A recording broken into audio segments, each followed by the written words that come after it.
ప్రియ రక్షకుడైన యేసయ్య నామంలో వేల్పుర ప్రజలని మీ అందరికీ కూడా వందనాలండి. ప్రభువైన యేసుక్రీస్తుని బట్టి, ఆయన ఇచ్చిన ఆజ్ఞను బట్టి సమస్త సృష్టికి వెళ్ళి సువార్తను ప్రకటించడనే ఒక ఆజ్ఞ చేత మేమందరం కూడా ప్రజల యొక్క క్షేమం కొరకు రావడం జరుగుతూ ఉంది. ఏంటి ఆ మాట అంటే, ప్రతి ఒక్కరు కూడా నశించిపోతూ ఉన్నారంటండి. ప్రతి ప్రజలు కూడా నశించిపోతున్నారంట. ఏ విధంగా నశించిపోతున్నారంటే, దేవునికిని మనుషుల మధ్య ఉన్నటువంటి అతిక్రమాలు ఆయనకిని మనకి మధ్య అడ్డుగోడలుగా ఉన్నాయంటండి. ఎప్పుడైతే దేవునికి మనకి మధ్య ఉన్నటువంటి అడ్డుగోడలను తొలగించుకుంటామో అప్పుడు సత్యస్వరూపి అయిన దేవుని యొక్క ముఖమును మనం చూడగలుగుతాం అన్నమాట అండి. ఆయన మాటను, ఆయన యొక్క వాయిస్, నోటి మాటను మనం వినగలుగుతాం అన్నమాట అండి. అప్పటి వరకు కూడా మనం అంధకారంలోనూ, మన కళ్ళు తెరవబడి కూడా చీకట్లోనూ ఉన్నవారంగా కనిపిస్తూ ఉన్నాం అన్నమాట అండి. దానికి గల కారణం ఏంటంటే, మనకు తెలియని మనలో ఉన్నటువంటి అతిక్రమాలు అన్నమాటని. కొందరికి తెలియచ్చు, కొందరికి తెలియకపోవచ్చు. అయితే పాపం వల్ల వచ్చే జీతము మరణం. ఆ మరణం ఎలా ఉంటుందంటే నిత్య నరకంగా ఉంటుంది అన్నమాట అండి. ప్రతి మనుషుడు కూడా తనకున్న ఆయుష్కాలను బట్టి మహా అయితే 70 సంవత్సరాలు బ్రతుకుతారు. అధిక బలం కొంచెం మధ్య పోషణ కలిగి జీవిస్తే 80 సంవత్సరాలు బ్రతుకుతారని చెప్పి లేఖనం తెలియజేస్తుంది. అయితే ఈ 70-80 సంవత్సరాలు కూడా ఎంతో ప్రయాసంతో ఉంటాడు మనిషి. అయితే తర్వాత తన యొక్క ప్రయాణం ఎక్కడికైనా మనం చూసినట్లయితే కనుక ప్రతి ఒక్క వ్యక్తికి తెలిసింది ఏంటంటే, నరకం అనేది ఒకటి ఉందని తెలుసు. అయితే ఆ నరకాన్ని తప్పించుకోవడం ఎంతవరకు అంటే, కొందరైతే కొంతమందికి సహాయం చేయడం బట్టి, మరి కొంతమంది దానము ధర్మము అని చెప్పి మనుషులను కొద్దిపాటి సహాయం చేస్తూ ఉంటారు. అయితే తేటగా చెప్తున్న యొక్క విషయం ఏంటంటే, ఆ యొక్క సహాయం మనల్ని 10 మందికి మంచి వాళ్ళుగా చేస్తుంది, ఈ సమాజంలో మంచి పేరుని తీసుకొస్తుంది. కానీ ఆ నరకం నుంచి తప్పించడానికి దానికి ఏమాత్రం శక్తి సరిపోదన్నమాట అండి. ఆ శక్తి కలిగి ఉండాలంటే ఈ లోకంలోనికి మనిషి రూపుగా వచ్చినటువంటి పరమాత్ముడు అయి ఉండి, దైవస్వరూపి అయి ఉండి, సత్యస్వరూపి అయి ఉండి, సమస్తమునకు ఆది సంభూతుడైనటువంటి ఒక మహాపురుషుడైనటువంటి పరిశుద్ధుడు వచ్చి ఒక బలిని, ఒక యాగాన్ని అర్పించాలంటండి.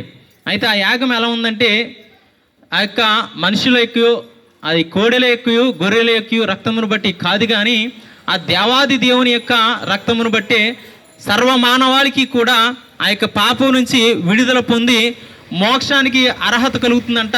ఆ మోక్షం వెళ్ళే మార్గానికి దారి సఫలీకృతం అవుతుందంటండి. కాబట్టి ప్రభువైన యేసుక్రీస్తు చెప్తున్నారు ఏమంటే, నేనే మార్గమును, నేనే సత్యమును, నా ద్వారానే తప్ప ఎవరు కూడా రాజ్యానికి చేర్చబడలేరని చెప్పబడుతుందన్నమాట అండి. అయితే ఈ సువార్త ఏంటంటే, ప్రభువైన యేసుక్రీస్తు మనిషి రూపిగా ఈ లోకంలోనికి వచ్చి తాను మరణించి తిరిగి లేచి నేను వస్తానని మాట ఇచ్చాడు అనమాట అండి. దాన్నే యేసుక్రీస్తు యొక్క జనన మరణ పునరుత్థానం అంటారనమాటని.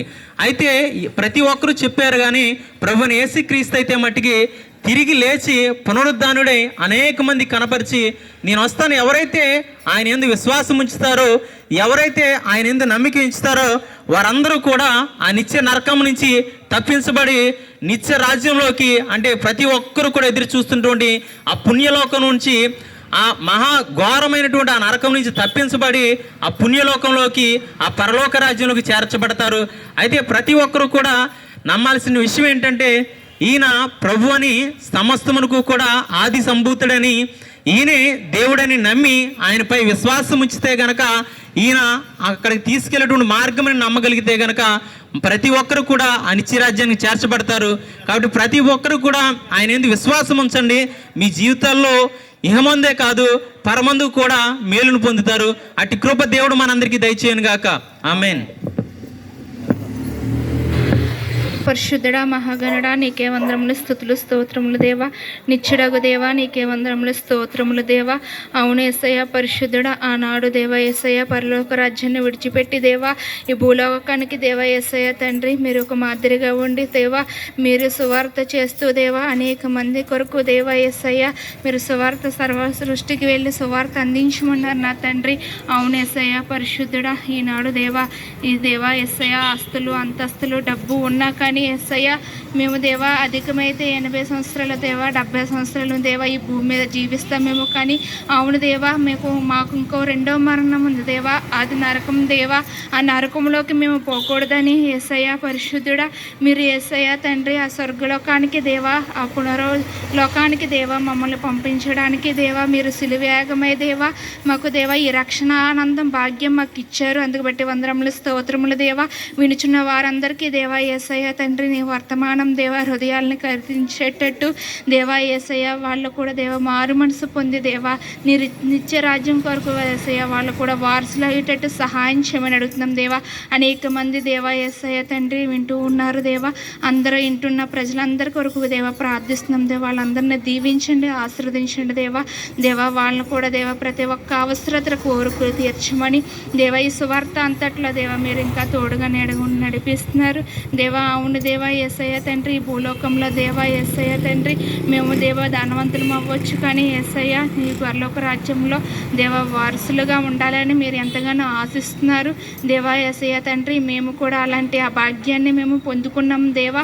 అవును దేవా యేసయ్య తండ్రి ఇలాంటి భాగ్యాన్ని దేవా ఇంకా అనేక మంది పొందుకున్నట్టు దేవా యేసయ్య లేఖనం ద్వారా మీరు మాట్లాడినట్టు సమస్తము జరిగేటట్టుగా సహాయం చేయమని త్వరగా రాబోతున్న యేసయ్య పరిశుద్ధ నామమున అడిగి బ్రతిమలాడుకుంటున్నామా పరమ తండ్రి. ఆమేన్.